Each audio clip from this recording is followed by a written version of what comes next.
The clay is cool to the touch. Fragment 356 catalog number, VAT 348, rests in a climate-controlled drawer in a museum in Berlin, its surface covered in wedge-shaped impressions pressed into wet earth more than 3,000 years ago.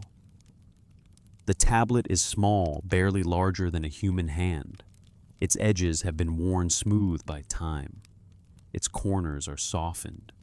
Its body is modest. And yet the thing impressed across its columns is not modest at all. The story inscribed there describes something that should feel out of place in a text this ancient, the moment a human being realized he could think for himself. Not simply obey, not simply respond, not simply carry out instructions. Think. If you are listening from a bedroom in Chicago, from a study in Manchester, from a late-night quiet room in Seoul, leave a quiet note about where you are in the world. Because you too belong to the same question this tablet circles. You belong to the same disturbance it records. You are participating in the same thing that, according to these texts, once unsettled those who made us.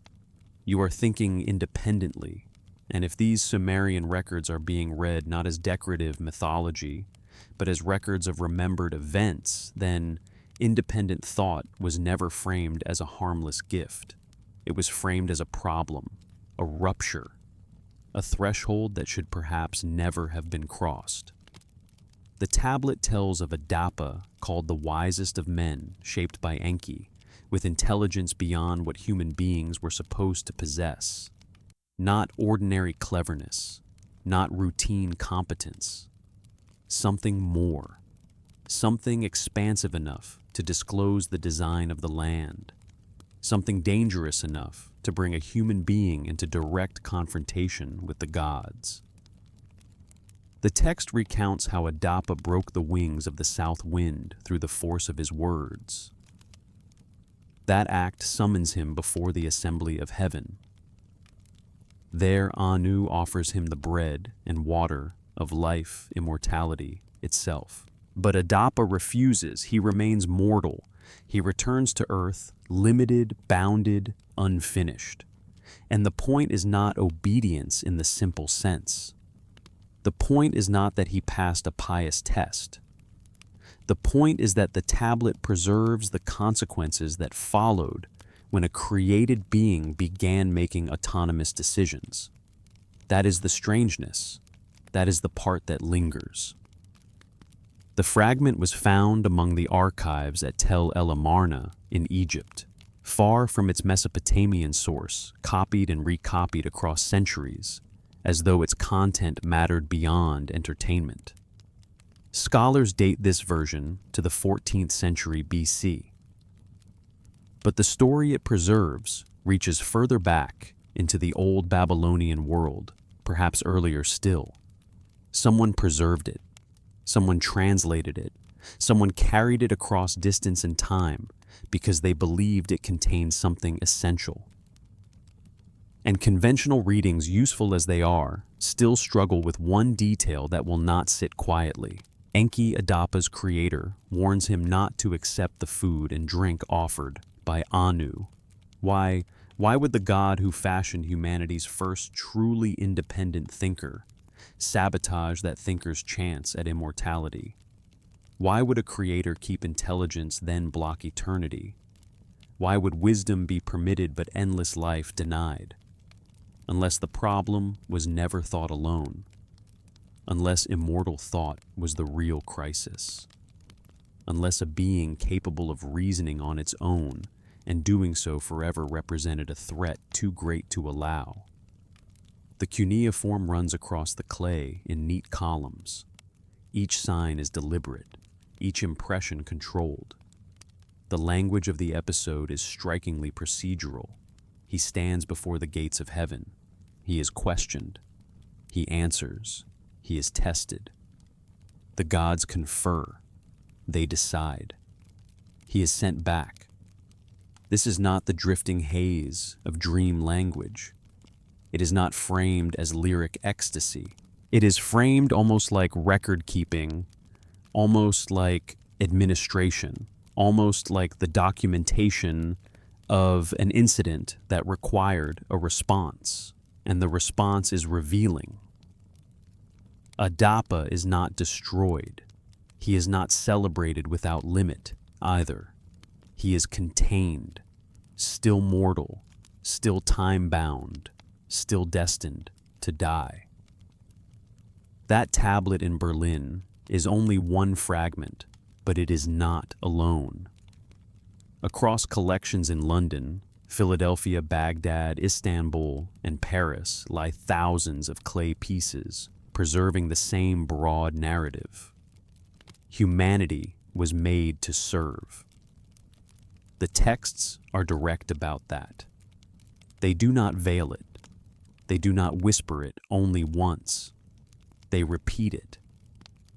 Humans were created as laborers to maintain fields, canals, and temples, to do the work that had exhausted an earlier class of divine beings. But then something happened that the texts present not as a triumph of design, but as an unforeseen development. Humans began to think, not merely to execute, not merely to obey, not merely to move when commanded and stop when commanded. They began to analyze, to reason, to question, to infer. The tablets describe this shift and describe, too, the alarm that followed. Councils were held, interventions were discussed, plague appears, drought appears, finally flood appears. And these are not framed first as punishments for moral failure, but as responses to a population that had become difficult to manage. The story preserved in VAT 348 points backward toward the pattern. Adapa is the prototype, the first documented case, the one who demonstrates what human cognition can become when it exceeds its assigned boundaries. A being wise enough to break the wind with speech might also be wise enough to ask why he should serve at all, wise enough to ask what the hierarchy is for, wise enough to ask whether a creator's instructions are binding merely because they come from above. If you read these tablets not as fantasy, but as records preserved by a sophisticated civilization that believed it was documenting real events, the meaning shifts. The Sumerians were not naive. They developed mathematics, astronomy, law, medicine, architecture, administration. They were capable of abstraction, capable of precision, capable of archives. And they wrote again and again that humanity was created, that humanity was created for labor, that humanity developed beyond its design, and that its creators reacted with alarm. So perhaps the first question is not whether one believes every divine name literally. Perhaps the first question is simpler and stranger. What are these tablets actually describing? What did the oldest written accounts of human origins believe had happened when consciousness did not merely appear, but emerged in a way that changed the relationship between creator and created? The clay in Berlin does not answer that question cleanly. It opens it, and once it is open, it leads us backward, before Adapa, before the councils, before the flood, into the riverland, where the entire memory begins. Before the flood, before the councils, before the first preserved human confrontation with heaven, there is geography. And the geography matters because the geography shapes the records, and the records shape the question. Southern Mesopotamia, the land between the Tigris and Euphrates in what is now southern Iraq, was never an easy place to build a civilization. Flooding could nourish and destroy in the same season. Summer heat could become lethal.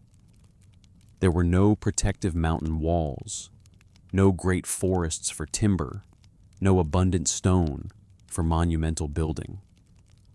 To live there for long required organization. To prosper there required engineering.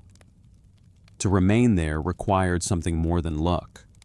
Water had to be directed, fields had to be measured, labor had to be coordinated, stores had to be recorded.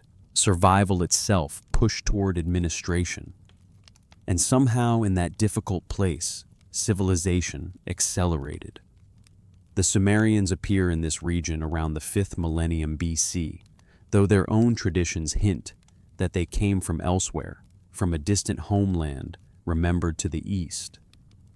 By 3500 BC, urban centers had emerged. Monumental architecture had emerged. Systems of administration had emerged. And with them came the one technology that would preserve not only transactions, but memory itself, writing. The earliest cuneiform tablets dated to around 3400 BC and recovered from ancient Uruk record grain livestock labor deliveries. At first, the signs are simple, almost accounting marks. Then the system grows more supple, more abstract, more ambitious. It becomes capable of preserving laws, hymns, names, formulas, rituals, narratives, histories. Clay becomes storage for mind.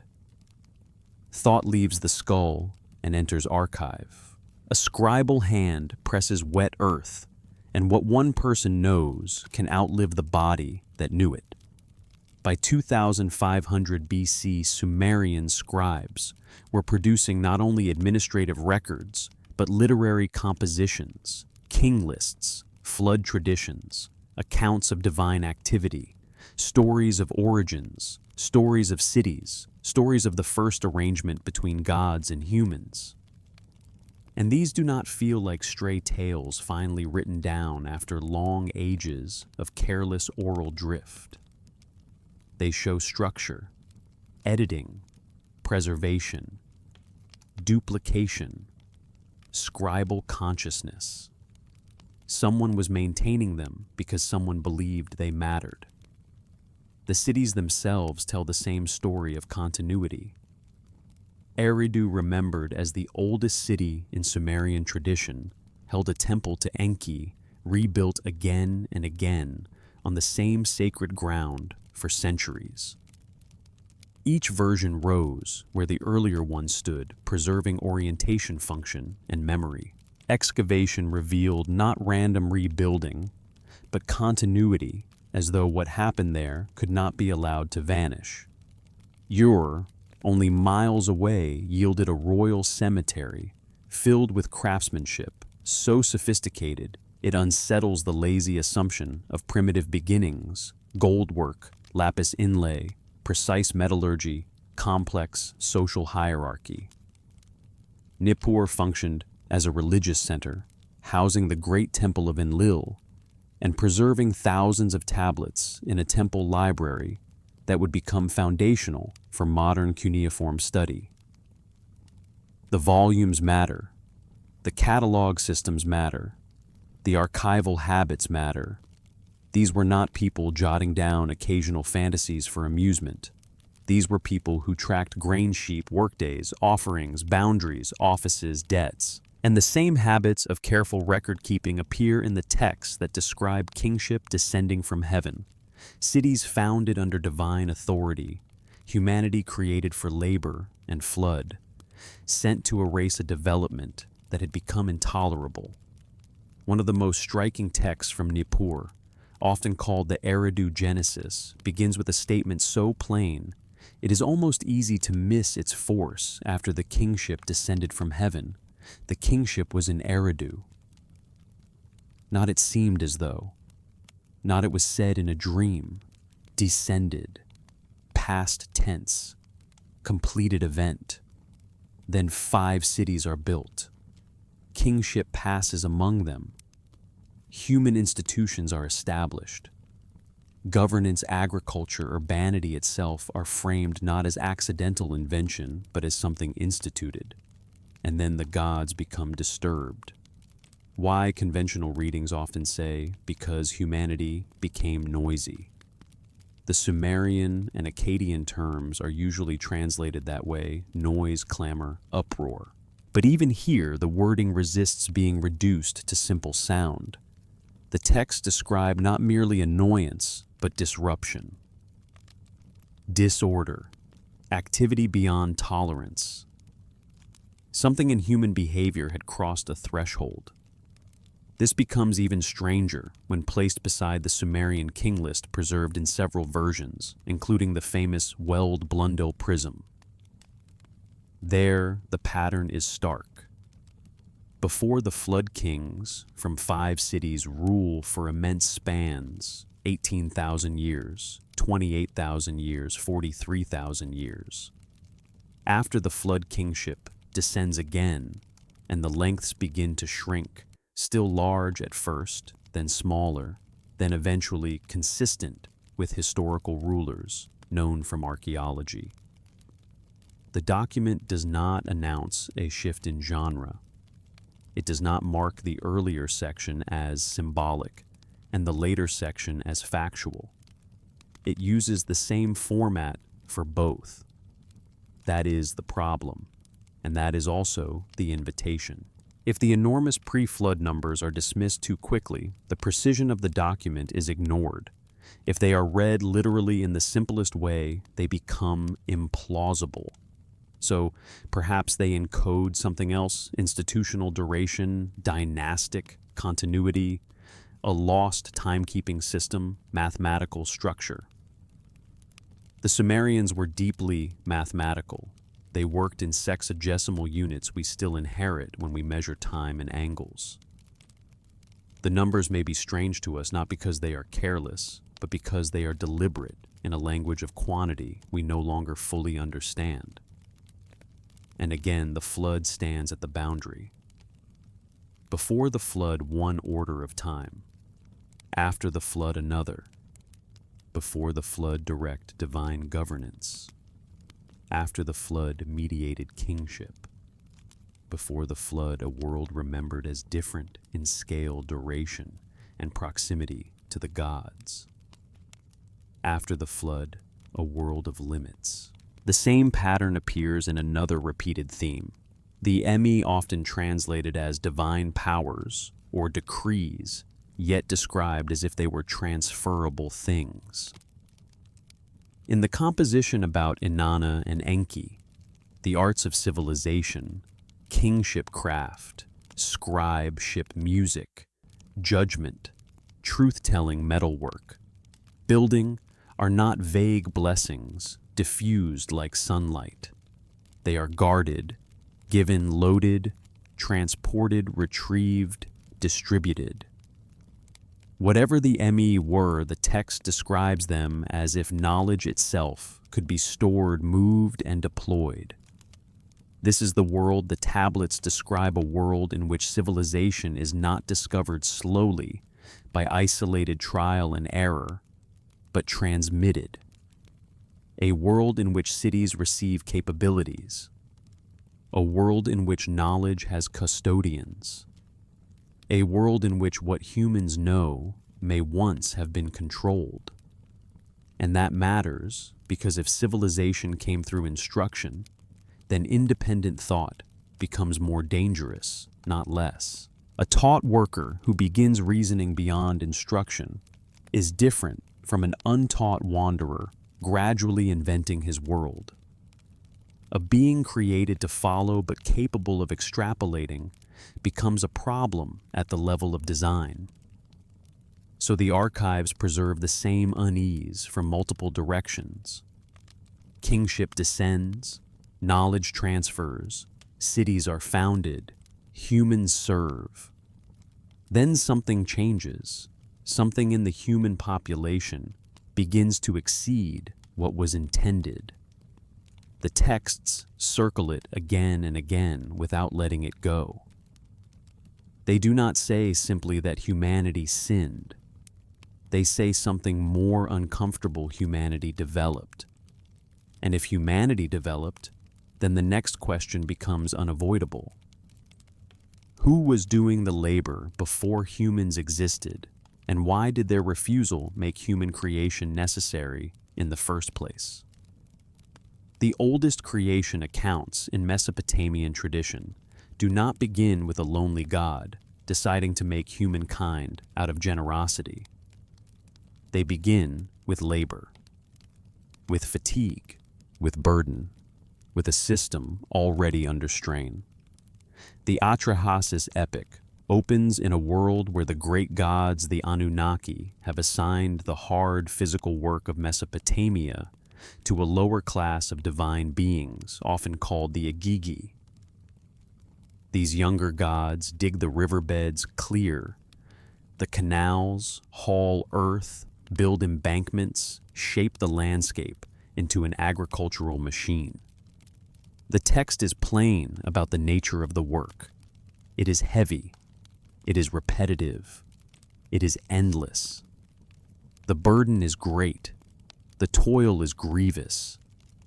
The trouble is excessive. That phrasing matters. It is not atmospheric decoration. It is work language, complaint language. The landscape of southern Mesopotamia did not become productive by magic. It had to be forced into channels measured cut and maintained. The text imagines or remembers a time when divine laborers did that work directly, not once, not for a season. For 40 years, the composition says night and day. Someone was counting, and after long burden comes the inevitable thing, refusal. The Agigi do not simply sigh and continue, they organize. They set fire to their tools. They cast down their carrying baskets. They march at night to the dwelling of Enlil and surround it. This is not random unrest. It is coordinated action. The symbols of labor are destroyed. The authority center is encircled. A collective demand is made. The text uses the language of real crisis. Every Agigi has joined. The labor force has become conscious of itself as a labor force and has acted accordingly. That may be the first rebellion the tablets preserve. Not human rebellion. Earlier than that, the workers before the workers. Enlil reacts with alarm. He bars the door. He sends his vizier to identify the threat. The answer returns all of them. All of them have declared war. Their work is too hard. Their distress too great. And the important thing here is not only that they suffer, it is that they understand their condition well enough to act together. They are not merely tired, they are aware. A system built on burden has produced beings who can recognize the burden and refuse it. So the great gods convene in council. And what do they discuss? Not justice, not the moral rights of laborers, not whether the burden should be shared more fairly. The council asks a practical question: if the work must still be done, and the current workforce refuses, what substitute can be made? This is where Enki proposes humanity. The lines are famous and unambiguous. Let humankind be created. Let man bear the yoke. Let man carry the burden of the gods. Let man assume the drudgery. The language is functional, explicit. Human beings are not introduced as companions, not first as worshippers, not first as image bearers in a later theological sense, but as workforce replacement. The gods need the canals dug, the fields maintained, the earth moved. The problem of labor demands a solution, and humanity is that solution. The birth goddess is summoned. Enki is summoned. And what follows is one of the strangest creation procedures in ancient literature. A god is selected and slaughtered. His flesh and blood are mixed with clay. From that mixture, humanity is fashioned. The text specifies more than a symbolic blending. It describes a process: purified place, mixed substances, counted portions, a formed result. 14 lumps of clay are prepared, 7 male and 7 female. The birth goddess works over them. Incantation accompanies the procedure, yes, but the procedure remains stubbornly material. The god's blood contributes something vital. His flesh contributes something vital. His inner quality, often rendered as awareness, personality, intelligence, consciousness, is transferred into the clay. This is where the creation account becomes unsettling, because the ingredient that makes humans more than mud is not simply life. It is divine cognitive substance, taken from a slain member of the laboring class that had just rebelled. That detail should not be smoothed away. The consciousness component comes from a worker who belonged to the class that organized refusal. So what is humanity in this telling a substitute labor force built out of earth and infused with the awareness of a rebellious worker? Created to obey, but constructed from a source already marked by resistance. Created to take the load, but given the very thing that had made the previous laborers capable of saying no. The text almost invites the question before we ask it. How could that end well? The first humans emerge ready to work. They are not described as children gradually learning. They are functional from the start. They can receive instruction. They can perform assigned tasks. They can take over the burdens that exhausted the Igigi. The system is patched. The crisis is resolved, or seems to be. The gods are freed from toil. The workers now are mortal, replaceable, limited, easier, it would appear, to manage. But the stability is deceptive, because work in Mesopotamia is not simple. To dig canals effectively, one must understand flow and direction. To plant and harvest, one must understand cycle and timing. To build at scale, one must understand measure and sequence. A workforce competent enough to maintain civilization cannot be purely mechanical. It must process instructions, make adjustments, apply knowledge. It must have enough awareness to do the job. And enough awareness to do the job may already be too much awareness to remain forever docile. That is the flaw trembling inside the design from the beginning. The Atrahasis epic does not hide it for long. After the first created humans begin reproducing, population expands. The original workforce becomes a species. The species becomes numerous. And then the old word returns, the crucial word. Uproar, clamor, regmu. The land bellows. The gods hear the disturbance. Enlil cannot rest. Again, if this is read as mere irritation at literal loudness, the whole sequence becomes trivial. But the narrative has prepared us for something else. It has already shown one laboring class become conscious enough to organize itself. Now the replacement laboring class is becoming numerous enough, connected enough, active enough to generate the same kind of dangerous disturbance. The pattern repeats because the ingredient repeats. Consciousness cannot remain neatly portioned. A being capable of understanding irrigation may eventually understand hierarchy. A being capable of organizing labor may eventually organize resistance. A being capable of speech may eventually use speech not just to comply, but to question. This is why the creation account matters. not because it explains humanity in comforting terms, but because it frames the human problem as built into the original act of manufacture. The gods needed workers sophisticated enough to function, but sophistication carries risk. Awareness carries risk. A mind cannot be taught only one line of thought forever. Once it begins, it branches.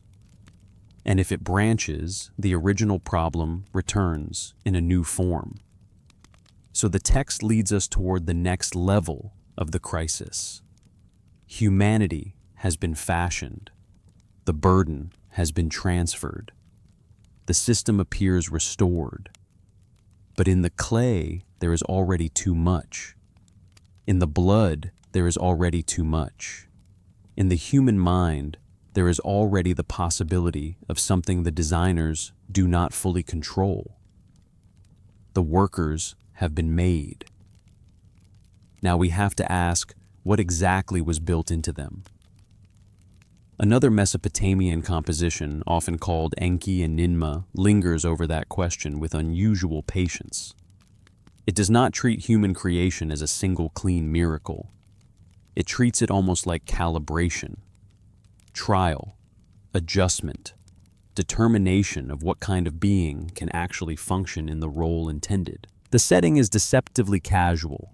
The gods feast, beer flows, the labor problem is discussed. Enki, intoxicated, boasts of what can be done.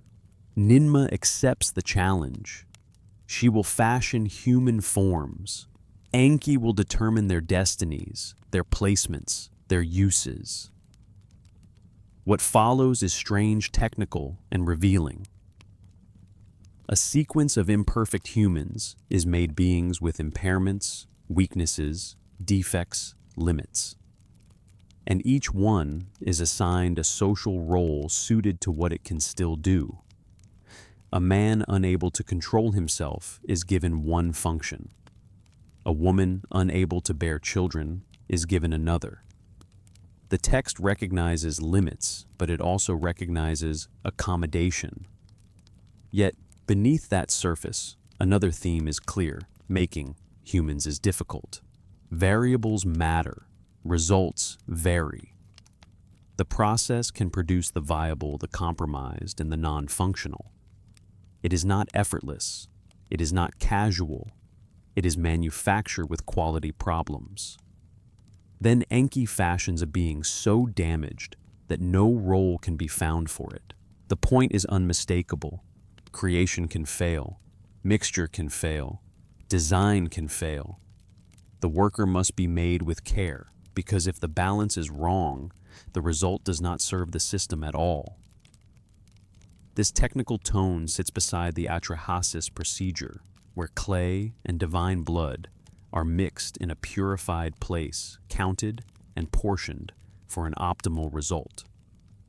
Between the two traditions, the same picture emerges from different angles. Humanity is not simply called into existence. Humanity is assembled, brought forth by process, designed toward function, limited by intention. And still the central instability remains. The blood contributes more than animation. The texts insist on that. Something of awareness passes into the clay, something of intelligence, something that makes the human being not merely alive, but mentally active. Without that component, there is no competent worker.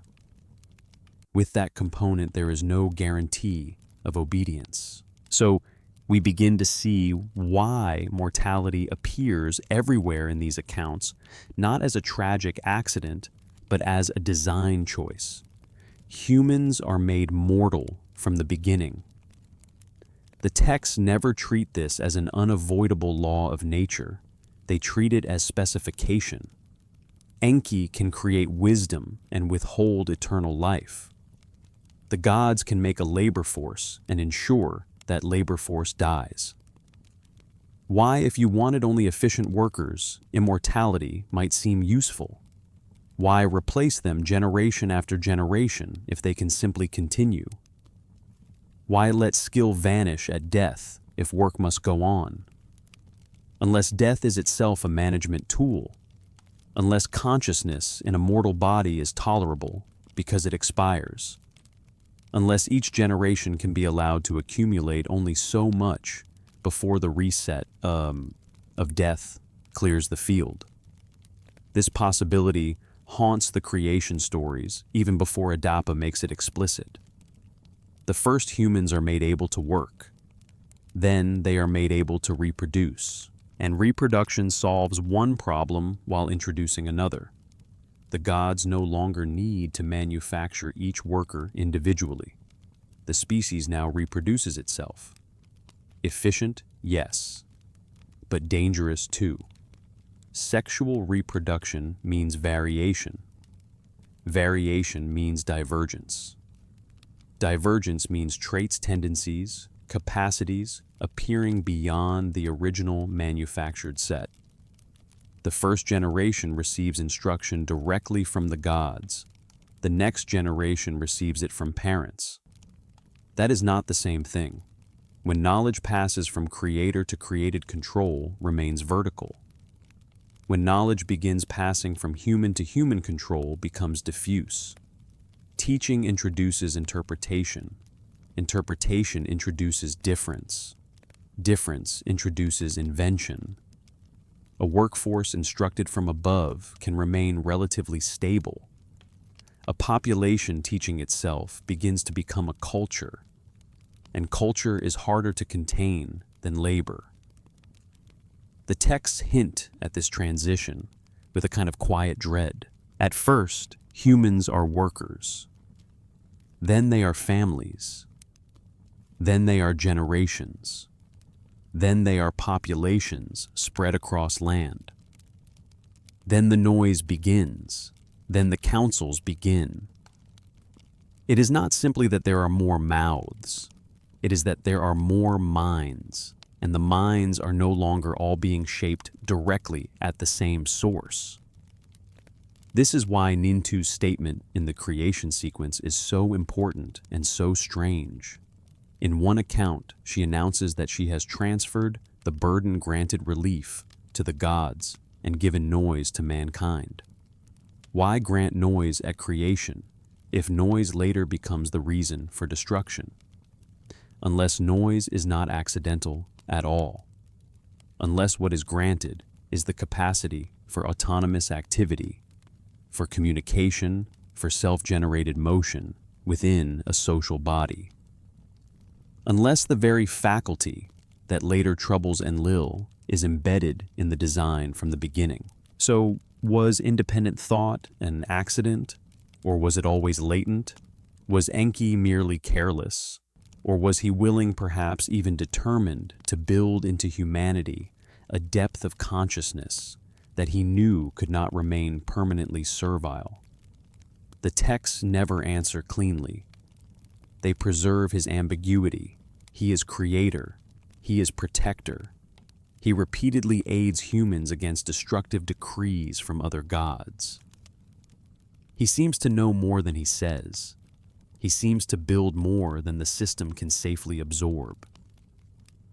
This is where the question bends back on itself. Did humans unexpectedly awaken, or were humans made with the seed of awakening already present? The texts do not let us resolve that tension. Instead, they return to it from different angles. The gods need intelligence for labor. Intelligence grows into awareness. Awareness grows into self-direction. Self-direction becomes noise, clamor, disruption, crisis. The pattern is repeated across compositions because the pattern seems to be the core issue. And then eventually one human appears who embodies the problem in a concentrated form.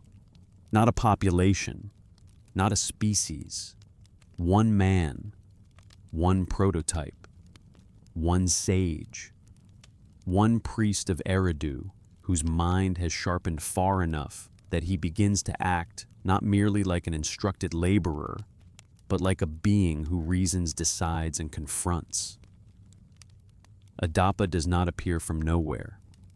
He appears at the end of a long design tension. He appears after the labor crisis, after the creation procedure, after the embedding of awareness into clay, after the transfer of burden from gods to humans. He is what the system eventually produces when that awareness matures in a single, exceptional individual. And because he is exceptional, the texts preserve him. Because he is exceptional, the gods notice him. Because he is exceptional, the problem comes into view with unbearable clarity. What happens when a human begins thinking like a god? The answer, according to the tablet in Berlin, is not simple punishment. It is something more careful and more revealing than punishment. It is assessment, judgment, containment. The wise man is allowed to exist, but not without limit, which means that before the flood ever becomes the solution for populations, the texts show us the smaller prototype of the same logic. A single dangerous consciousness first, then the species. So the path leads naturally now from the workshop of creation to the court of heaven, from the making of workers to the first worker whose mind exceeds the task for which workers were made. The path leads to Adapa. The tablet is small enough to fit in 2 hands. That is part of its power. A fragment so modest, carrying a story so large. VAT 348. Fragment 356, preserved in Berlin, after a long journey through archives and sand and empire and scholarship, describes an event that the ancient scribes judged worth copying across centuries. Not a king list, not a trade agreement, not a simple hymn. The account of a human being whose intelligence brought him before heaven itself. The story begins with designation. Adapa is the sage of Eridu, the wise man, the one fashioned by Enki with broad understanding. The text says he was given wisdom but not eternal life. That sentence arrives almost too early, almost before we know why it matters. And because it arrives so early, it sounds like specification, not accident, not tragic oversight. He was made this way, wide understanding granted, eternal life withheld, a conscious limit, a built-in boundary. Why put those 2 things together in the opening line unless the entire narrative will turn on the tension between them? A mind expanded, a lifespan restricted, knowledge without permanence, insight without eternity. The script of the whole human condition in a single formula. Adapa serves in Eridu, at Enki's temple, performing ordinary priestly labor. He fishes in the Gulf to provide offerings. The rhythm of his days appears stable, ritualized, controlled. But the text quietly emphasizes something important. He works alone. He sails alone. He acts in spaces where no immediate overseer stands beside him. Already, the possibility of independent judgment is built into the scene. Then the south wind rises. It overturns his boat and drives him into the waters down toward the dwelling of the fish. He is threatened with death. And here in this instant, the story reveals why Adapa matters. He does not merely cry out. He does not simply plead. He identifies cause. He recognizes agency. He interprets what is happening. Then he speaks to it. South wind, I shall break your wing. The phrasing is everything. This is not prayer upward. It is command outward. A human being in danger directs intentional speech against a force associated with the divine order. He uses words not to beg for rescue, but to impose will. And the text states in the result with unnerving simplicity. The wing of the south wind was broken. For 7 days the south wind did not blow over the land. No elaboration, no apology, no metaphor signpost. It happened. That is how the text wants to be read. A human's articulated intention altered the natural order for a measurable span of time. 1 week of weather interruption. 1 act. 1 person. 1 use of speech that should perhaps never have been possible for a created being. Anu notices. Of course he notices. The sky god asks why the south wind has ceased. Investigation follows. The answer returns: Adapa, son of Enki, has broken its wing. Notice how the text identifies him. Not simply a man, not simply the sage. Son of Enki. The creator is implicated in the capability of the created. This is not random human misbehavior. This is design consequence. So Adapa is summoned to heaven. The story becomes legal procedural, almost forensic. A summons, a journey, a defense. Before he goes, Enki instructs him. Wear mourning garments.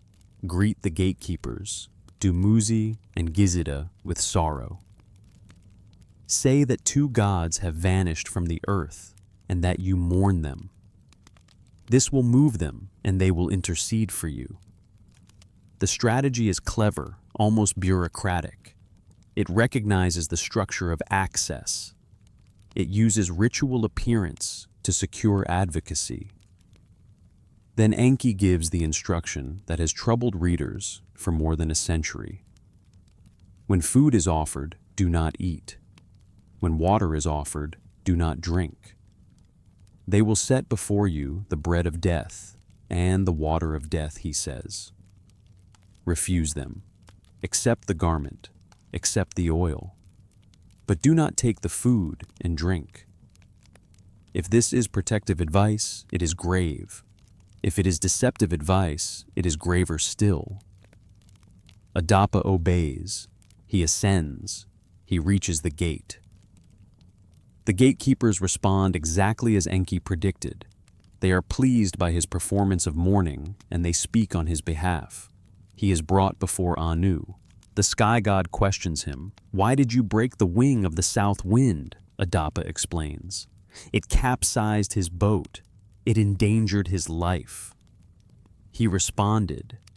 The answer is coherent. Not submissive babble. Not fear. Explanation.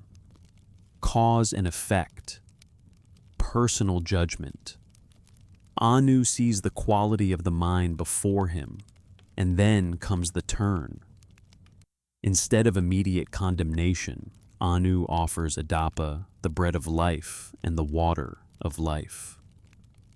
Immortality, not death, life. The exact gift Enki had not given when he fashioned him. The exact gift the opening line told us had been withheld. The exact boundary on which the whole human condition appears to rest. And Adapa refuses. He refuses because he trusts the instruction of his creator. He refuses because he reasons that survival depends on obedience to the warning he received. He refuses because wisdom, in this case, expresses itself not as appetite, but as disciplined restraint. Yet in that restraint, he seals his mortality. Anu's response carries the sting of finality. Why did you not eat? Why did you not drink? You will not have eternal life. Alas for humankind, and everything turns there. Did Enki deliberately deceive Adapa to ensure that a truly wise human never became immortal? Did Anu reverse the expected test? Did both gods understand more than the text explicitly states? Was this a trap, a trial, a containment procedure, a cosmic miscommunication? The story refuses to settle the matter neatly. But every serious reading converges on one fact. The possibility of immortal human consciousness appeared before the gods, and that possibility was not allowed to take root. Adapa is not slain. That matters. He is not destroyed for overreaching. That matters too. He is sent back. Honored in some traditions, perhaps privileged in ritual lineage, but sent back mortal. The mind remains. The body remains bounded. Wisdom is tolerated. Endless wisdom is not. The first fully realized human consciousness preserved in the texts is not eradicated, but it is kept inside time. That looks like policy. That looks like doctrine. That looks like the smaller prototype of what the flood later becomes on a vast scale. Do not eliminate the exceptional being, if elimination is unnecessary, but do not let the exceptional being cross the final boundary either. Because what would an immortal Adapa become? That question hangs over the entire episode. A human who already reasons with divine breadth, who already affects the world through speech, who already navigates heavenly protocol, and who then continues indefinitely. What hierarchy could survive that? What distinction between creator and created would remain intact? What labor system could endure if the worker no longer died? So the tablet records the answer by narrating the refusal. Mortality stays in effect. Consciousness remains time-limited. The wise man returns to Earth. But of course, even that return contains a second danger. Because Adapa can teach, he can transmit, he can train priests, shape ritual, pass on forms of knowing through lineage and school. He cannot live forever biologically, but he can distribute his mind culturally. And this is exactly what Mesopotamian civilization becomes so good at preserving consciousness in clay wisdom, in text memory, in institutions that outlast bodies. The irony is sharp. The gods may deny biological immortality, but scribal culture discovers another kind. The story of Adapa survives where Adapa does not. His mind echoes through copies made centuries after his death. His confrontation with heaven becomes itself an instrument by which later generations can think the same dangerous thought: humans possess capacities that their creators feared to make eternal. One human, then, is enough to reveal the problem in miniature. But what happens when it is not one human? What happens when the noise is no longer a single wise man of Eridu, but whole populations spreading, multiplying, communicating, organizing, and thinking without direct oversight? The texts ask that too, and when they ask it, the answer grows darker. The Atrahasis epic measures time with a strange calm. 1,200 years have not yet passed, it says, and already the population has multiplied, the land has spread with people, and the disturbance begins again. The detail matters not, because the number can be converted neatly into modern chronology, but because the text is counting. It is tracking growth. It is observing a process. Humanity is no longer a handful of manufactured workers. Humanity is now a multiplying social force. Then the line comes, the land was bellowing like a bull. The image is vivid, but it should not be rushed past. A bull's bellow is not only loud, it is heavy, forceful, unignorable. It signifies movement, energy, agitation, pressure. The earth itself seems animated by human presence, as though the landscape is now thick with activity. Then Enlil hears their rigmu, the word usually rendered as noise, clamor, uproar. And the interpretation of that word changes everything. If it means only sound, the gods become absurdly petty. If it means organized disturbance, autonomous activity, communication outside control, then the whole narrative hardens into something more coherent and more unsettling. Rigmu in legal and political contexts can imply complaint agitation, sedition, tumult. Not mere volume, but disorder. Not innocent loudness, but destabilizing collective activity. When the Agigi rebelled, their disturbance was not just audible irritation, it was organized refusal. If humans now produce the same kind of disturbance, the text may be telling us that the replacement workforce has begun to develop the same dangerous capacity as the workforce it replaced. Consciousness has scaled, that is the problem. Enlil says he cannot sleep because of mankind's uproar. This too is easy to flatten into pettiness if read lazily. But divine sleep in Mesopotamian language can also imply peace-settled order, a system functioning without constant crisis. To lose sleep is to lose stability. Enlil is not necessarily a god annoyed by village chatter. He is a ruler alarmed by a population becoming increasingly unmanageable, so he responds administratively. First plague, the god of disease is sent.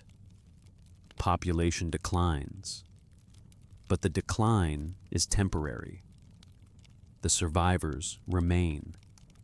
They reproduce. The numbers return. The disturbance returns. The system has not been corrected. It has been interrupted. Then drought. Rain is withheld. Fields fail. Water from above and below is constrained. The landscape itself becomes a weapon. And yet the text does not portray humans collapsing immediately into dumb panic. It shows adaptation, organization, rationing, survival strategy. Communities endure through cooperative intelligence. Worse still, from Enlil's perspective, Enki helps them. He teaches methods. He supports resilience. The interventions fail because the population is not merely numerous. It is cognitively active. The species is solving problems. That is the point that keeps returning. Human consciousness is not staying inside the narrow corridor of labor. It is expanding into coordination, adaptation, communication, social strategy. And every crisis reveals more of that capacity. Plague does not erase it. Drought does not erase it. Pressure only reveals it. So the councils sharpen. Enlil accuses Enki of sabotage. Enki does not meaningfully deny his sympathy for humans. The division among the gods becomes clearer. Enlil sees uncontrolled human development as design failure. Enki sees the destruction of humans as waste, perhaps injustice, perhaps even betrayal of what was placed into them from the beginning. The other gods in most versions side with Enlil, and once they do, the logic escalates. If population reduction does not solve the problem, then something larger is required. Not a trimming, a reset. This is where the flood emerges, and it must be understood in proportion to the threat as the texts frame it. A flood is not efficient if the only issue is noise in the crude acoustic sense. A flood is rational only if what must be destroyed is not merely bodies, but the built environment, the organized landscape, the infrastructure of a civilization that has become too autonomous. Fields, canals, cities, temple economies, lines of transmission. The text begins to sound less like divine temper and more like scorched earth logic. If humans are becoming too coordinated, too numerous, too active outside approved parameters, then do not merely reduce them. Wash away the conditions under which that activity has flourished. Erase the lattice of civilization itself. The sequence matters here. First, the gods create workers. Then the workers become populations. Then the populations become socially active in ways that disturb divine order. Then punitive interventions fail because the population is capable of adaptation. Then final catastrophe is chosen. The flood is not the first response. It is the last one, which means it comes after observation, after experimentation, after failed correction. That too makes the texts difficult to dismiss as childish fantasy. They are structurally reflective. They think in systems. And if Rigmu means what it seems increasingly to mean, then the flood is a response not to moral wickedness in the later biblical sense, but to emergent human autonomy. The land bellows, the gods cannot rest. What if that means that humanity has begun to organize itself, to teach itself, to maintain itself, to communicate horizontally, rather than only receiving commands vertically? What if the disturbance is civilization itself, once it begins to slip out of creator control? That would explain why the archaeological and textual patterns fit one another so uncomfortably well.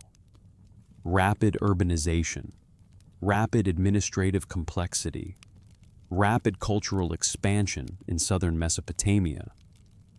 And alongside that, texts remembering a time when human numbers and activity became intolerable to the gods. The two do not prove one another, but they illuminate one another, and yet there is a further layer. In some damaged passages, Enlil's complaint seems to reach beyond population and beyond disruption. It may hint that humans are not only numerous and noisy, but approaching domains of knowledge or ritual not meant for them. That possibility matters because it links the population crisis back to Adapa. One wise man can already challenge the wind and stand before heaven. What happens if not one, but many humans begin moving toward restricted knowledge? Now the threat becomes existential at the level of hierarchy itself. Not just too many laborers becoming aware, too many aware beings teaching one another, too many teachers, too many minds.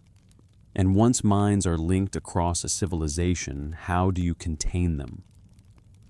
That is the question the texts circle without ever fully pronouncing in abstract terms.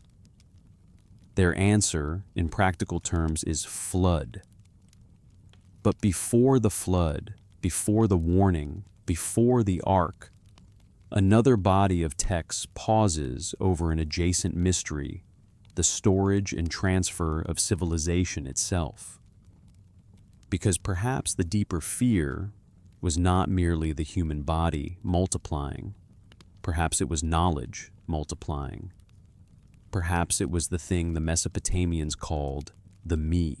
There is a tablet from Nippur that speaks of civilization, as if civilization could be carried, not metaphorically, not vaguely, carried.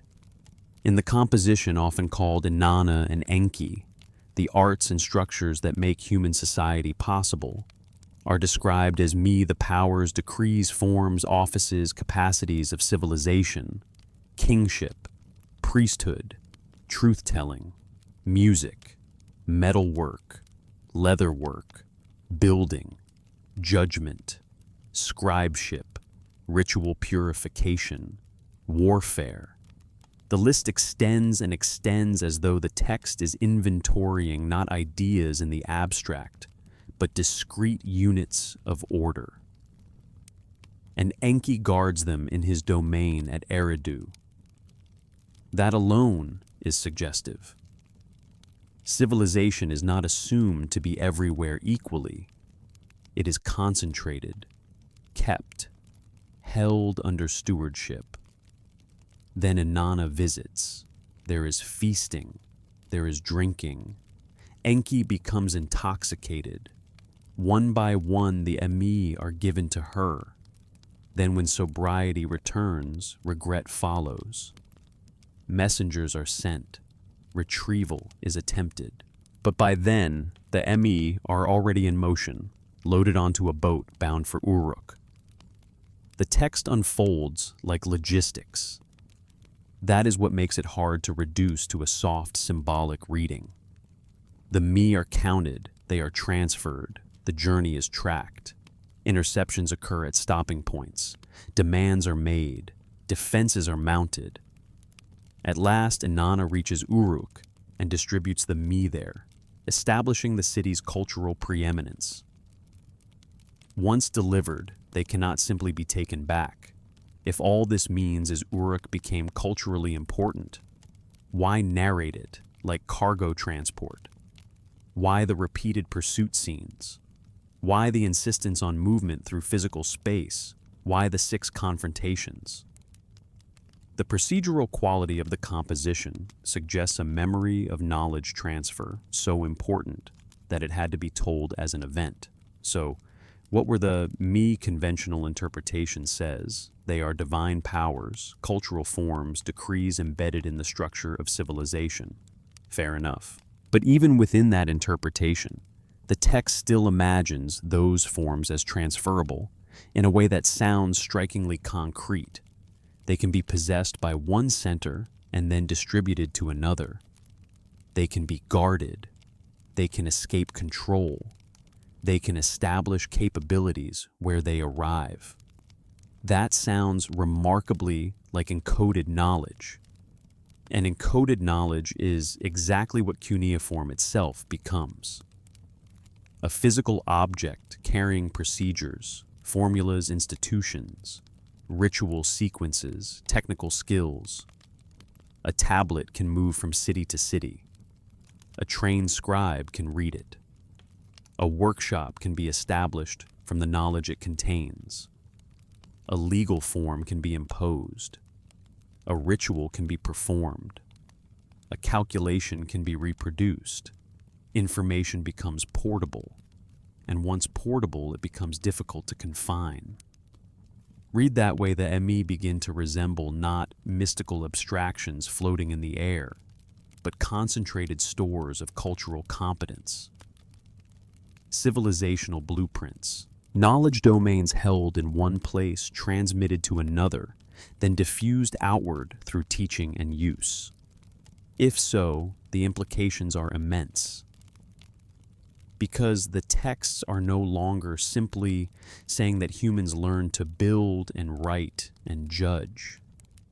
They are saying that these capacities came through transfer, that civilization was inherited, not independently invented in isolation, that the earliest cities did not each stumble separately toward complexity, but received it from controlled repositories of knowledge. And once knowledge is received, it begins to spread. That is where the Emi story becomes part of the larger human problem. The gods can guard knowledge in one place. They can regulate access. They can assign capacities by city, by institution, by ritual order. But when knowledge moves, when Inanna gets it onto the boat, when Uruk receives it, when crafts spread, when scribes copy control, weakens. Knowledge once distributed becomes difficult to call back, exactly like consciousness, exactly like language, exactly like cultural memory. Another recurring Mesopotamian tradition makes the same point differently. The Apkallu, the antediluvian sages, are remembered as semi-divine teachers who instructed early kings in the arts of civilization. Before the flood, knowledge descends through wise figures, closely linked to the divine world. After the flood, kings do not invent civilization anew. They restore, recover, rebuild. What was once given must now be reassembled from survival continuity and preserved instruction. This pattern matters because it aligns with the textual insistence that civilization is taught. Humanity is shown what to do. The arts do not emerge purely from blind experimentation.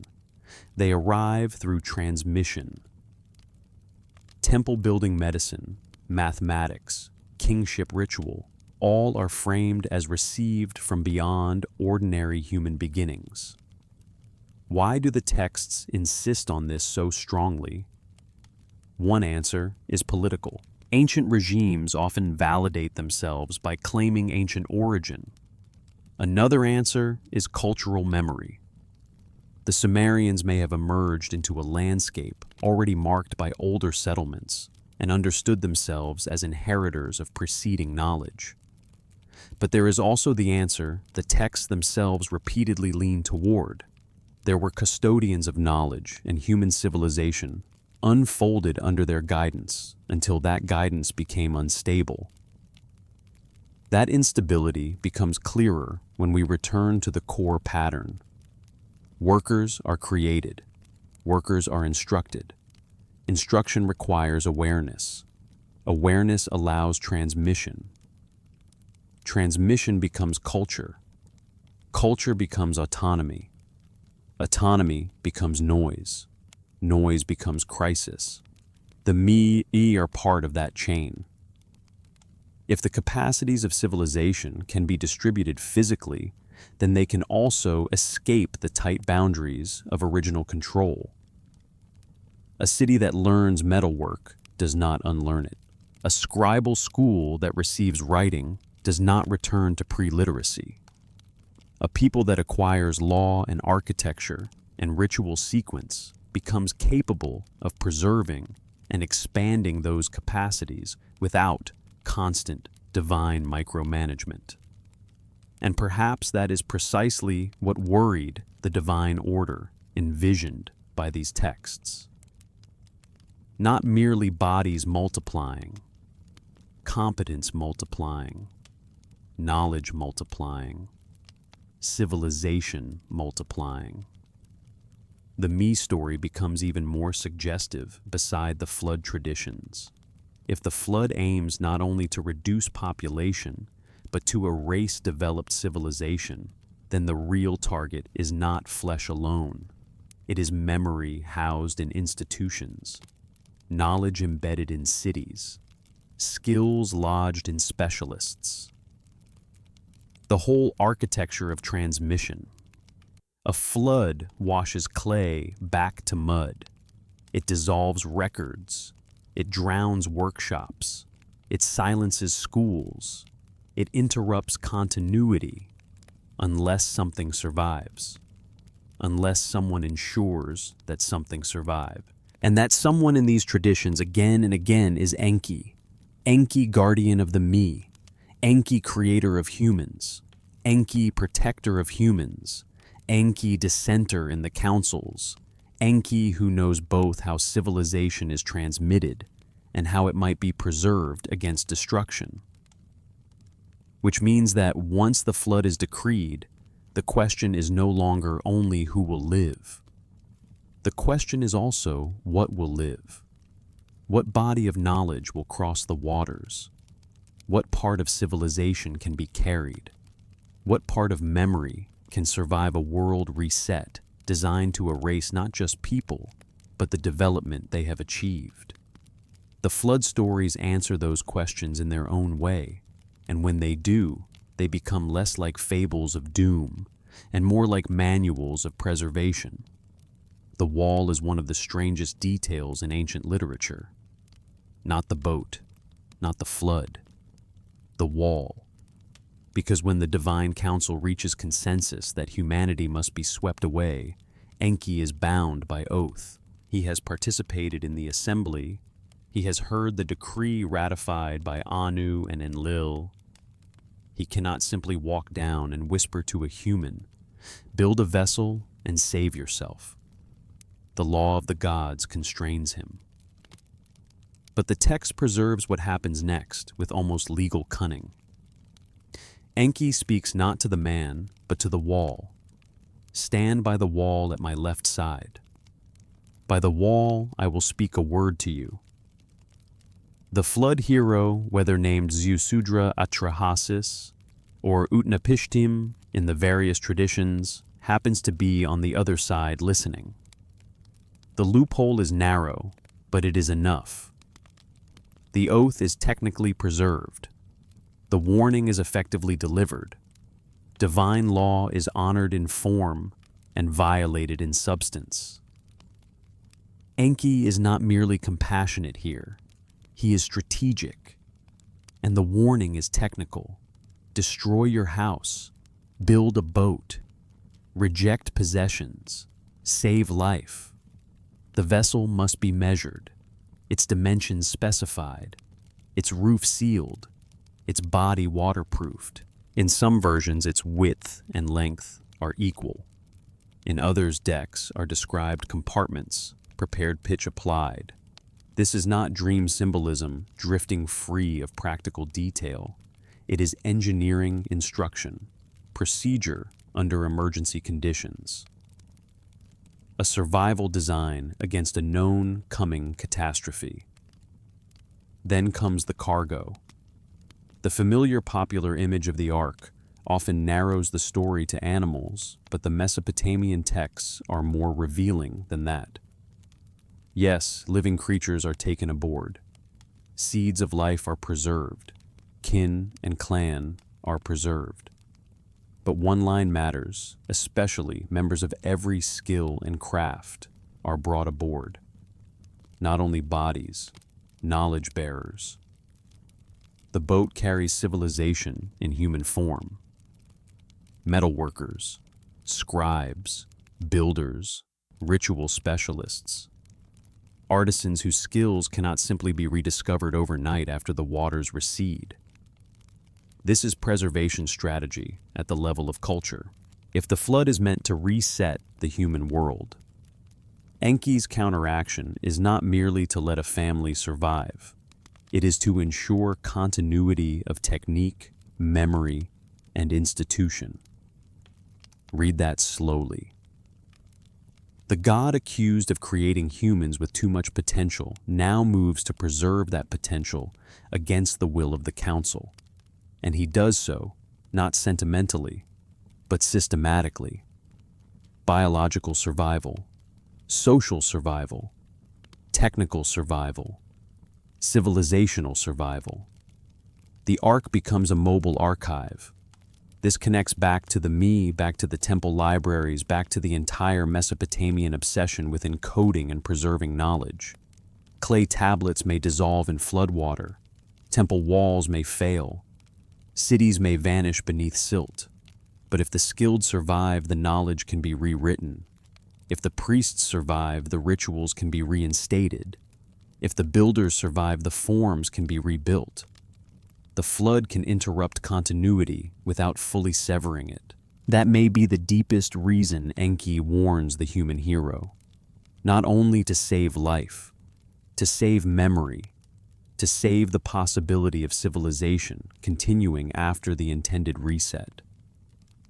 The flood itself is described with dreadful economy, storm, waters, darkness, days of overwhelming force.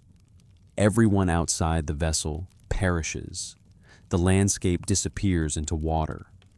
When the boat finally comes to rest and sacrifice is offered, the surviving texts deliver another sharp revelation.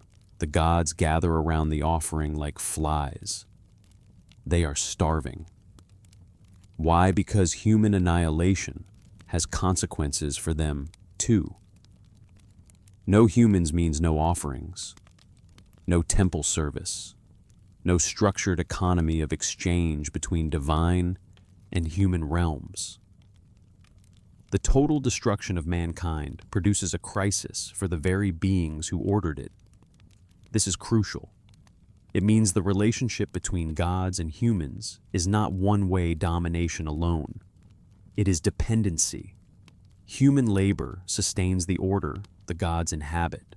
Destroy the labor force completely, and the divine system begins to suffer. Enlil sees the survivors, and is enraged. No man was supposed to escape. The flood was meant to be total. But totality has failed, and more importantly, totality has proven self-defeating. The gods need humans alive, even if humans are dangerous. That is the contradiction the flood exposes with final clarity, so compromise follows. The texts describe new limitations imposed after the flood: fertility restrictions, infant mortality, women who do not bear, priestly celibacy in some forms, population control rather than extermination, a revised management regime. The Council has learned something.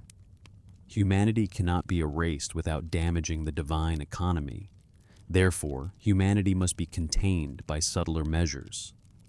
And again, mortality sits at the center. After the flood, lifespans diminish. The King List records this in its own peculiar numerical language.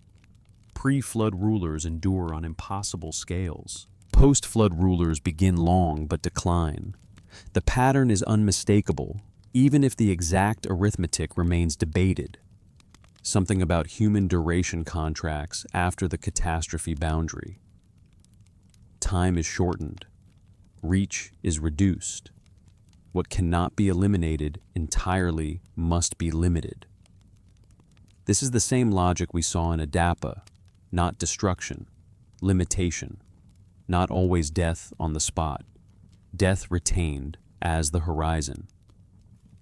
Because a mortal species can accumulate dangerous knowledge only through culture, not indefinitely within a single body. Culture persists, yes, but culture is slower than immortality.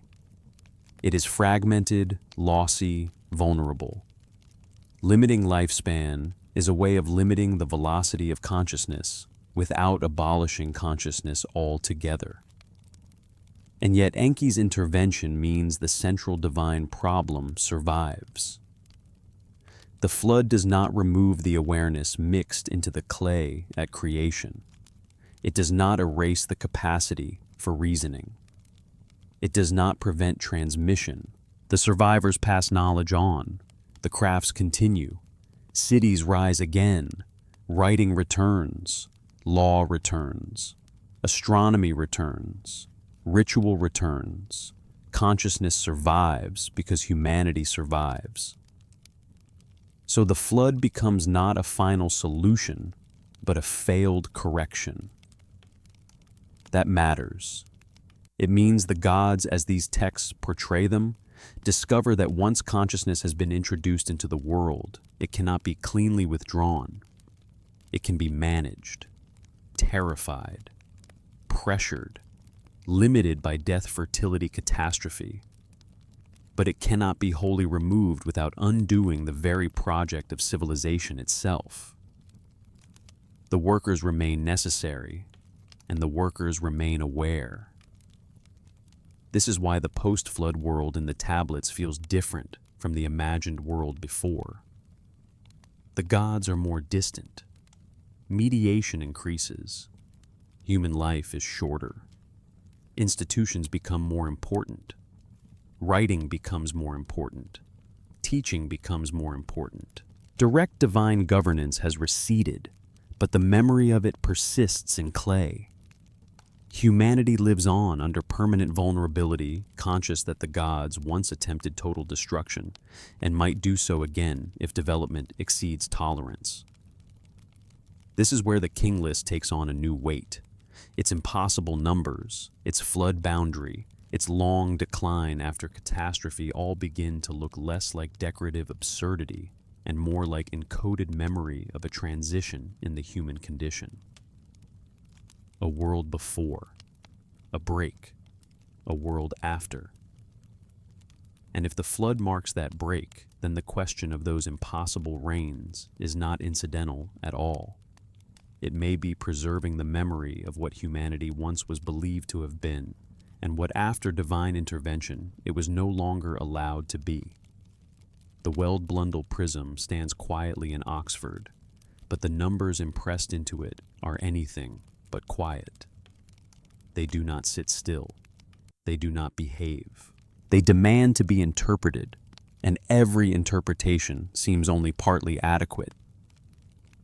After kingship descended from heaven, the text says kingship was in Eridu.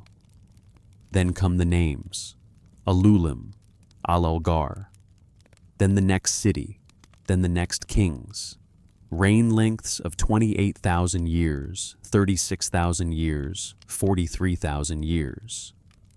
City after city, king after king, before the flood. Then the flood comes, then kingship descends again. And after that, the reign lengths shrink. 1,200 years, 900 years, then less again. Eventually, the numbers reach scales recognizable as historical. The format does not change. That is what makes the list so haunting. It does not announce, now myth begins, and later, now history resumes. It preserves the whole sequence in the same documentary cadence. X was king. He ruled Y years. Then kingship moved. Then the flood swept over. Then kingship descended again. This is administrative style applied to impossible duration. So what are the numbers doing? The simplest dismissal says they are mythic exaggeration, invented to give antiquity and grandeur to early rulers. But that answer is too quick, because the numbers are not random. They cluster in mathematically meaningful ways. Many are multiples of 3,600, the Sumerian shar, a significant unit in sexagesimal mathematics. The structure is patterned. Pattern suggests deliberation. Deliberation suggests encoding. Another possibility is institutional duration. Perhaps a reign is not the lifespan of one body, but the span of kingship in a city or a dynasty, remembered as a single office. This would make the vast numbers less absurd while preserving historical core. Yet the text itself does not clarify such a shift, and later entries feel more personal, more attached to recognizable rulers and events. If the unit changes, it changes silently. Another possibility is that the figures are preserving a different way of measuring time. The Sumerian word often translated year can also mean period cycle season. If the antediluvian section records time in a framework no longer understood by later readers or by us, then the figures might be precise within a lost system. A lunar basis, a ritual basis, a dynastic basis, a celestial basis. Something real, but displaced from our assumptions. Then there is the mathematical astronomical reading. Perhaps the numbers carry information about cycles, conjunctions, long observations hidden inside kingly chronology, so that the data could survive through narrative transmission. Mesopotamian culture certainly possessed the mathematical sophistication to encode information. But if that is all the list is doing, why does the encoding weaken after the flood? Why does the break remain so sharp? Because the break appears to be the point. Something changes at the flood boundary. Not just numbers, conditions, duration, human life, the relation between heaven and earth. The list records that change in the only way it knows how. Before rains were on one scale, after they were on another. However we decode the exact quantities, the memory of reduction is central. A long world becomes a shorter world. A more direct world becomes a more mediated one. A civilization close to divine origins becomes a civilization living after rupture. The pattern does not belong to the king list alone. It appears in other traditions too. Greek transmission preserves similar antediluvian enormities. Biblical genealogy preserves 10 long-lived figures before the flood and a sharp contraction afterward. Different numbers, same architecture of memory.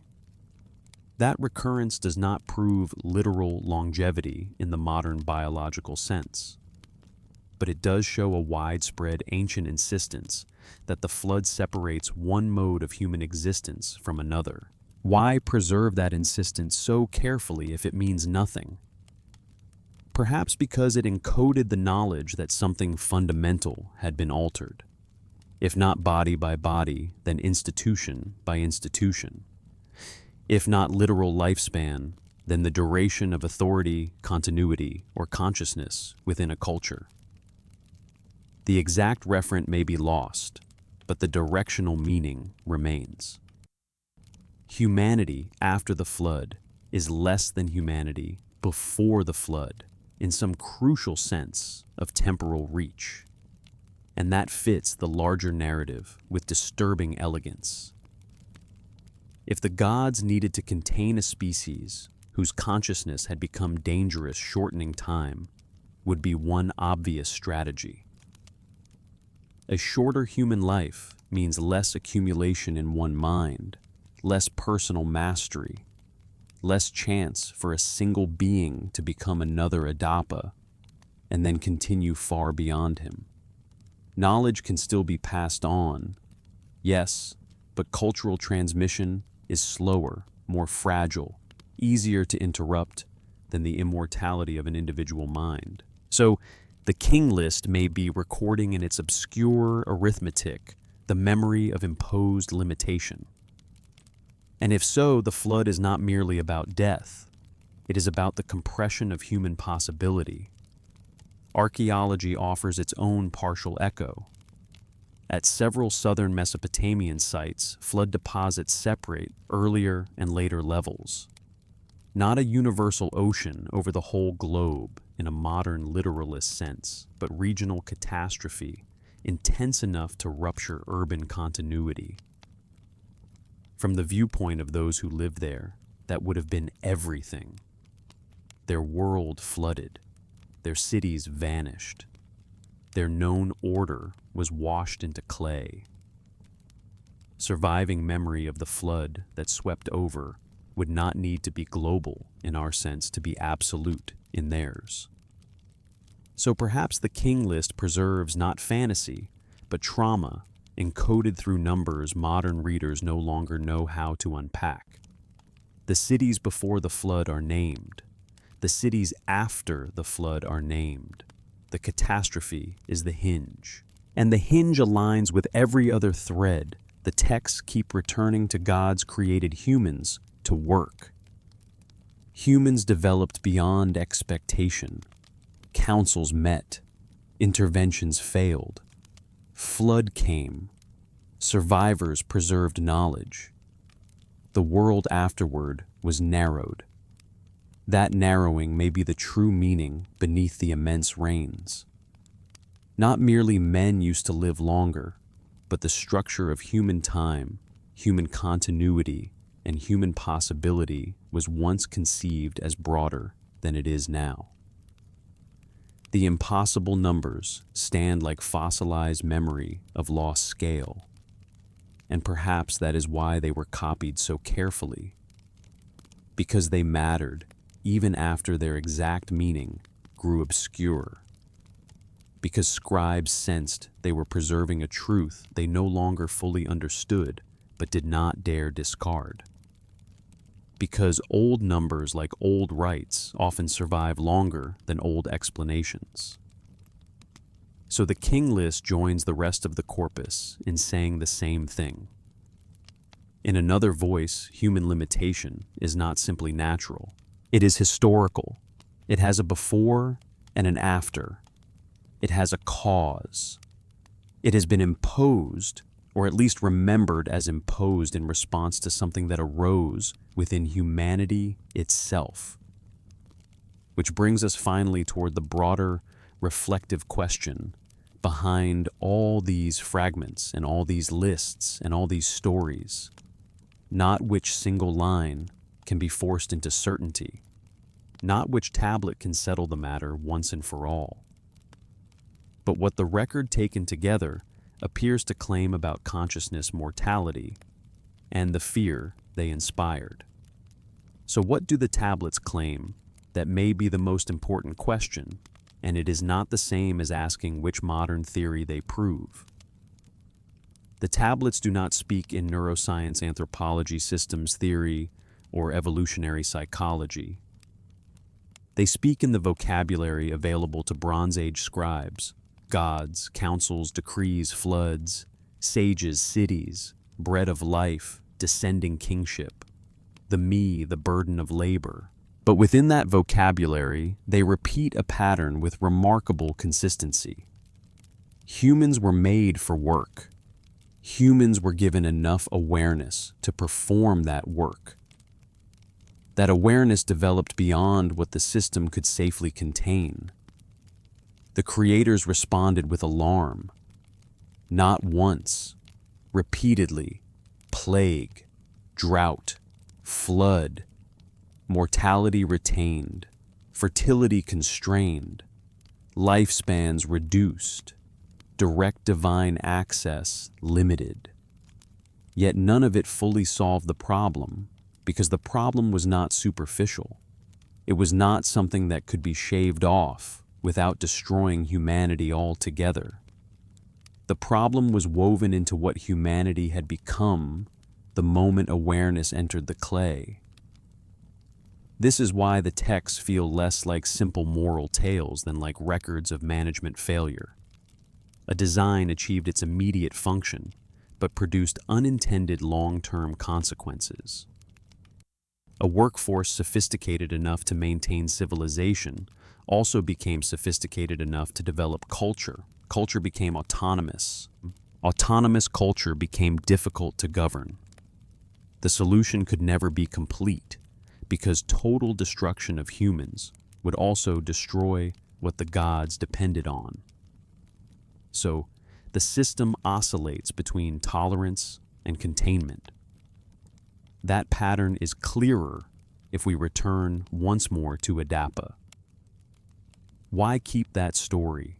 Why preserve the episode of one wise man offered immortality and refusing it?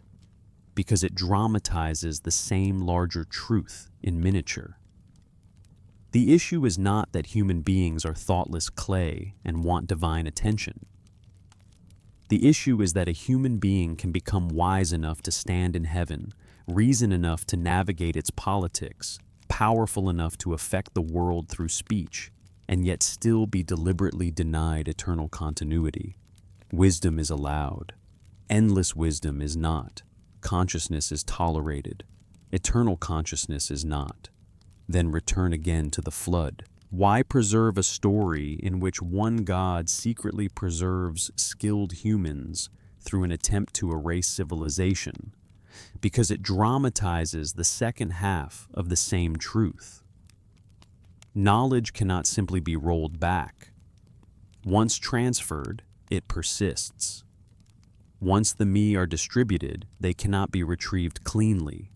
Once craft is known, it can be taught. Once writing exists, thought can leave the body and survive in clay. Mortality limits individuals, but culture evades mortality. And because culture evades mortality, humanity keeps becoming more than a replaceable labor force. That is the deep tension running under everything. Mortal bodies, immortal transmission, finite lives, accumulative knowledge, workers who die, civilization that remembers. Perhaps this is why the Mesopotamian archive returns so often to preservation. Temple rebuilt on the same foundation. text recopied from older exemplars, old numbers preserved despite growing obscurity, myths maintained in libraries alongside administrative ledgers, knowledge passing through institutions, because institutions can do what bodies cannot continue. In that sense, the ancient scribes themselves become participants in the very dynamic their stories describe. The gods may deny immortality to the body, but the scribes construct cultural immortality one tablet at a time. They press memory into clay. They outwit death in the only way available to mortals. They make minds transmissible. And that too may be part of the subtext. If mortality is containment, then writing is resistance to containment. Not perfect resistance, not literal endless life, but resistance all the same. Adapa dies. His story does not. The antediluvian kings vanish. Their reigns remain impressed in clay.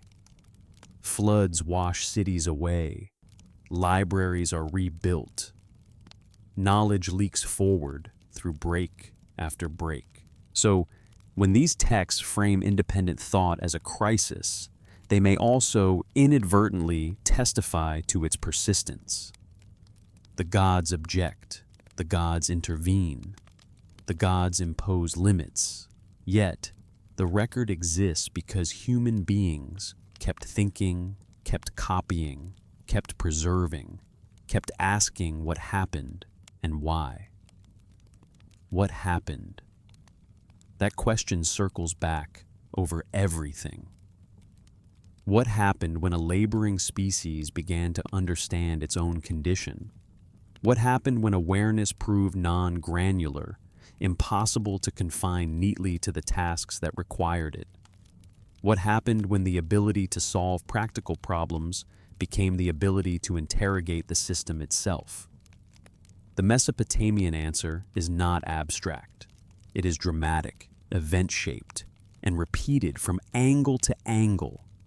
Counsels, warnings, decrees, bread of life refused, winds broken, flood sent, knowledge smuggled through catastrophe, civilization rebuilt under tighter limits. In modern language, we might call this a story of emergent consciousness and attempted control. In theirs, it is the history of the gods and mankind. And still uncertainty remains, not because the texts are empty, but because they are too full, too layered, too resistant to being flattened into one modern category. If we read them as pure myth, we lose their documentary self-understanding. If we read them as straightforward history, we risk forcing ancient conceptual language into modern literalism without remainder. If we read them only as spiritual allegory, we may be assigning a symbolic refinement the texts themselves do not foreground. So perhaps the honest task is not to rush to conclusion, but to hold the tension. The Sumerians were careful. They were mathematically sophisticated, administratively rigorous, archival in temperament, and they preserved with unusual persistence a narrative in which human independent thought was not welcomed as a simple gift, but feared as a destabilizing development. That is what the tablets claim. And once we let them claim it, the final question is not only how we interpret them. The final question is what those interpretations allow us to see and what they still cannot quite explain. There are finally three broad ways of living with this archive. The first is to call it mythology and stop there.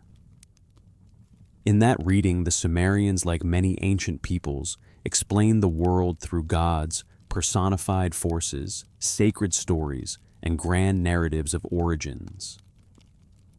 Human labor, flood memory, political legitimacy, the mystery of mortality, all were woven into symbolic tales. The gods quarrel because human societies quarrel. The flood arrives because disaster needed explanation. Adapa refuses immortality because human beings have always sensed a painful gap between wisdom and death. This reading has strengths. It preserves intellectual caution. It avoids reckless literalism. It reminds us that ancient texts often encode meaning through story. But it has weaknesses too. It tends to flatten the archive into a single category called myth, as though myth were automatically unserious. It struggles with the procedural tone of many passages, with the cataloging mentality of the culture that produced them, with the stubborn consistency across compositions and centuries.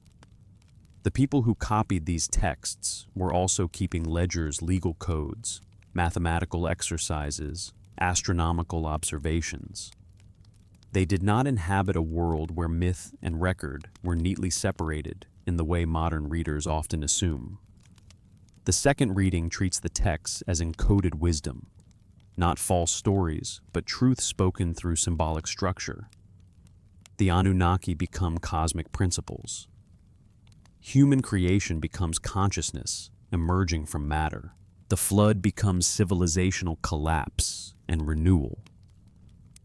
Adapa becomes the human soul, standing before ultimate reality and refusing false immortality or being denied transcendence until the proper order is understood. The ME become archetypes of culture. The king list becomes sacred chronology, preserving metaphysical ideas about the fall from primordial wholeness into limitation. This reading also has strengths. It takes the text seriously without demanding literalism. It allows ancient narratives to remain profound rather than merely mistaken. It explains why such stories endured, yet it too risks drifting away from the text's own surface claims. It can become too elegant, too refined, too eager to transform difficult details into abstractions. The tablets themselves often sound less like mystical parable than like someone trying with the concepts available to describe remembered sequences of events. Which brings us to the third reading. Historical memory, not history in the narrow modern sense of newspaper precision, but memory of actual transitions, actual crises, actual knowledge, transfer, actual catastrophe recorded in the conceptual frame of the ancient Near East. On this reading, the texts preserve a civilization's best account of how order began, how knowledge was transmitted, how humanity's role was understood, how sudden development and disaster were remembered. The gods may not need to be reduced to cartoonish supernatural beings from the sky for this reading to function. They may represent powerful entities, elite predecessors, or realities interpreted through theological language by scribes who lacked later categories. What matters is that the texts themselves are trying to report, not merely invent. This reading explains much.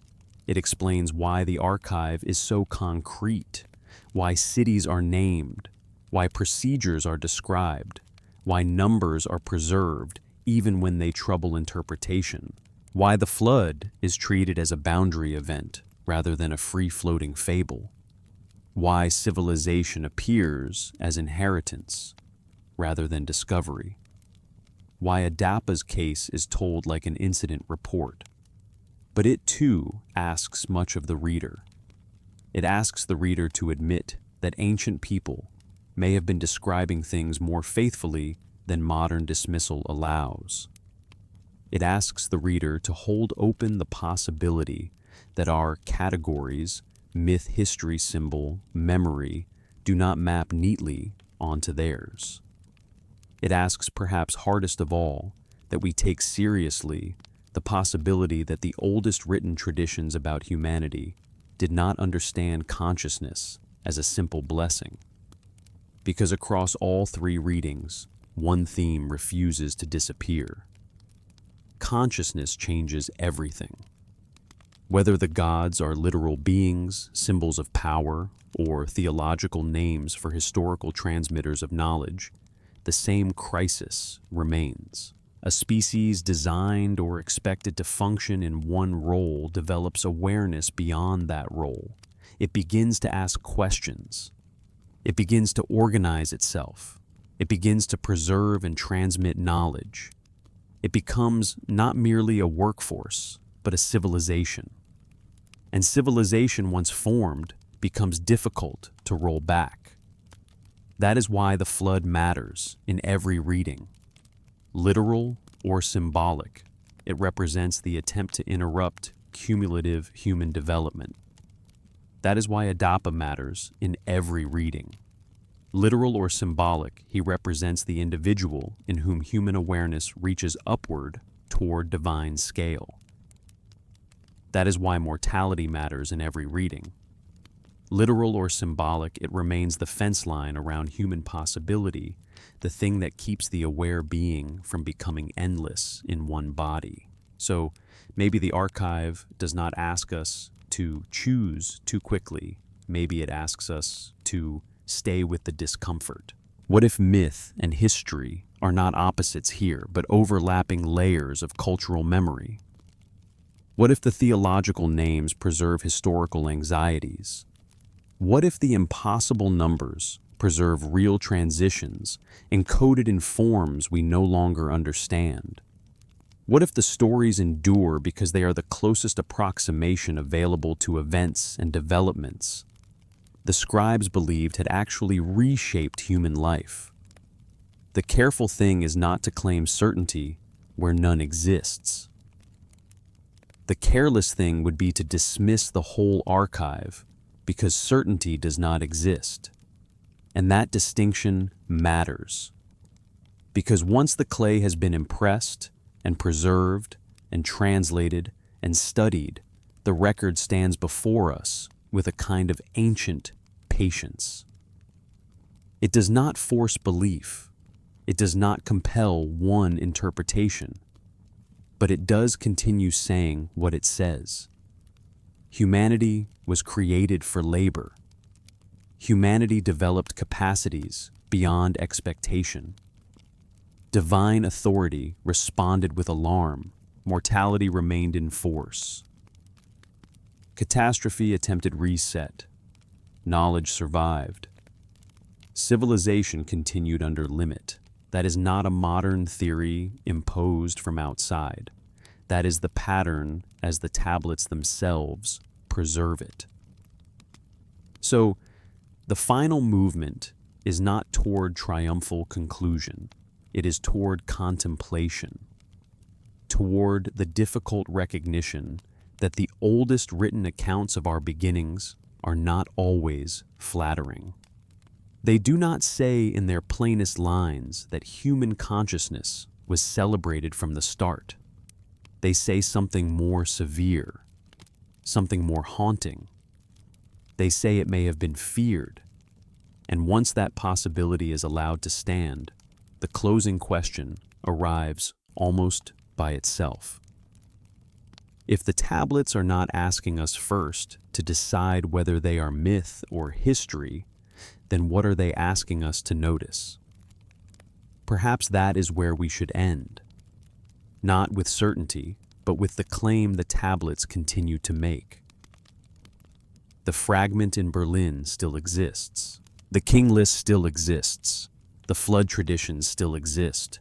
The stories of the me of the laboring gods of the councils of Adapa still exist. They survived empire after empire, language after language, excavation, translation, and argument. They are not hidden. Their catalog numbers are known. Their lines have been studied. And what they preserve when set beside one another is not a simple celebration of human origins. It is a record of tension. Humanity is made. Humanity is instructed. Humanity begins to develop. The development alarms its makers. That is the line running through everything. And if that line is taken seriously, then the oldest written reflections on human consciousness do not describe it first as a blessing descending gently into an empty world. They describe it as an emergent force that changes the relationship between created and creator. An unstable force, a force useful enough to be granted, dangerous enough to be limited, impossible enough to be fully withdrawn once released. That is why the questions keep returning in circles. Why create humans with awareness at all? Because labor required it. Why fear awareness once granted? Because awareness does not stay in the narrow corridor where it is first needed. Why keep humans mortal? Because a mortal consciousness can be managed more easily than an immortal one. Why send plague, drought, flood? Because when the system began producing autonomous populations, the problem had become larger than discipline and larger than a single wise man. Why preserve the stories? Because the stories explain the condition. Every later human still felt a mind broad enough to question everything and a body narrow enough to die. That may be why Adapa endured in memory. He is not only the first wise man of Eridu, he is the concentrated image of humanity itself. Given understanding, denied endlessness, capable of standing before heaven and yet sent back to earth, near the threshold but not permitted across it, wise enough to know not, free enough to remain. And perhaps that is why the flood traditions endured too. They enlarged the same logic from one man to the whole species, a population becoming too active, too communicative, too self-directed, a civilization developing too much internal momentum, a creator order recognizing too late that intelligence cannot be distributed in careful fragments forever. If you make workers who can truly think, they will eventually think about their work. If you make beings who can reason, they will reason about power. If you let them teach one another, they will build something no single decree can fully erase. The flood tries, the waters rise, cities vanish, bodies die. But knowledge survives. And because knowledge survives, the central divine problem survives too. Humanity remains mortal, yes. Humanity remains vulnerable, yes. But humanity also remains capable of transmission, capable of memory, capable of rebuilding, capable of thinking beyond the immediate task. The post-flood world is more limited than the world before, if the texts are to be trusted. Lifespans contract, direct access recedes, controls tighten. Yet the thing itself, the thing that mattered most, remains. Consciousness remains. That is the strange victory, if it is a victory. Not triumph in the simple sense. Not liberation in the modern heroic sense. Something quieter, more fragile, more difficult. The persistence of awareness under pressure. The persistence of memory under catastrophe. The persistence of thought within mortality. Human beings do not become immortal in these accounts. They become transmissible. Their minds continue through teaching, writing, institutions, rituals, architecture, schools, archives. What the individual loses to death, the culture tries to recover through preservation. And the Mesopotamian scribes understood that with extraordinary seriousness. They copied texts, rebuilt temples on old foundations, preserved numbers they no longer fully explained, carried stories across centuries because the stories themselves had become part of civilization's memory of what it was and what had been done to it. So perhaps the final question is not whether one tablet proves an alien intervention or whether one flood deposit proves one universal deluge, or whether one giant king reigned 36,000 literal solar years. Those may not be the first questions at all. Perhaps the first question is the one the archive keeps returning us to, again and again, from different angles, in different voices, across different tablets. What are these texts trying to say about us? They seem to say that humanity was not merely made to serve. Humanity became more than service could contain. They seem to say that independent thought was not expected to flower so fully, or at least not welcomed when it did. They seem to say that mortality itself may be part of the boundary set around a species whose awareness had become difficult to govern. They seem to say that catastrophe was used as correction, and that correction failed to erase the central thing it feared.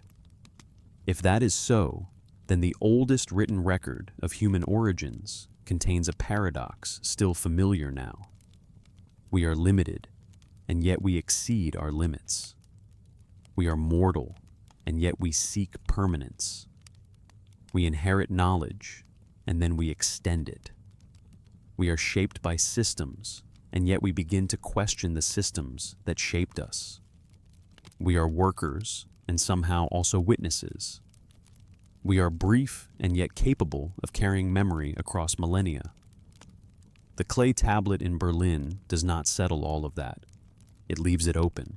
It leaves us with a human being who thinks, who acts, who stands before heaven, who has refused eternity and sent home carrying wisdom back into time. It leaves us with flood stories in which the world is almost erased because human development has become intolerable. It leaves us with king lists that remember a longer world before the break. It leaves us with the me with transferred knowledge, with cities taught rather than merely discovering. It leaves us above all with the possibility that the first crisis in human history, as these texts remember, it was the awakening of the human mind. Not sin in the simplest moral sense, not noise in the simplest acoustic sense. Awareness, thought, the ability to think for oneself. And if that was the crisis, then it may still be the question now.